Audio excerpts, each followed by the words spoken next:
Poplars are trees with roots that can gather nutrients from deep underground. Then, when all the leaves fall in winter, all the nutrients stored in the leaves are released to the soil and taken up by the grass. Then a very sick cow with squirts comes along, eats the nutrient-rich leaves, and is cured. So, why did you plant the poplar paddock? Well, Hamish, when we came here 15 years ago, we wanted to put in a tree crop that we could harvest in about 20-30 years' time, and poplar seemed to be the best tree to put in at the time. We're on a floodplain here. The poplars love it wet, and they're very easy to propagate from wands. There's no seedlings involved. They're very quick to propagate. They grow quickly, they don't have disease, and we have a variety called kawa, which is possum resistant, which is very important in this area. So how sustainable are poplars? Oh, poplars are a very sustainable tree. They, as I explained before, they're planted with a wand which is poked into the ground, about 400 mil, and within 2 years they're 4 or 5 metres tall. The tree takes about 30 years to mature, but from about 7 or 8 years onwards the tree can be coppiced. In other words,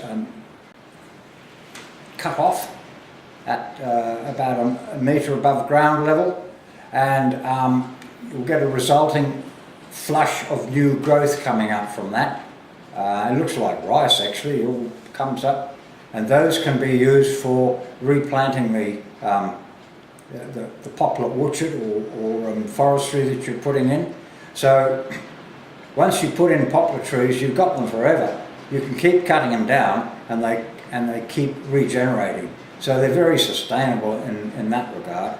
The seed is totally infertile, to my knowledge, and the only planting method are using these wands. They do very well with cattle under them, but the nutrient that they return to the ground each autumn is what makes it a very, very sustainable tree for New Zealand conditions. As well as that, poplars equals healthy soil. Healthy soil equals no need for fertiliser. No need for fertiliser equals a lot of money saved. Well, as you know, Hamish, agriculture is the mainstay of New Zealand's wealth, and one of the key features of agriculture is returning nutrient and nutrition to the soil. The cattle eat it, and they grow meat, and they grow wool, and they grow milk, and of course they take a lot of nutrition out of the grass, which comes from the soil. So it has to be returned.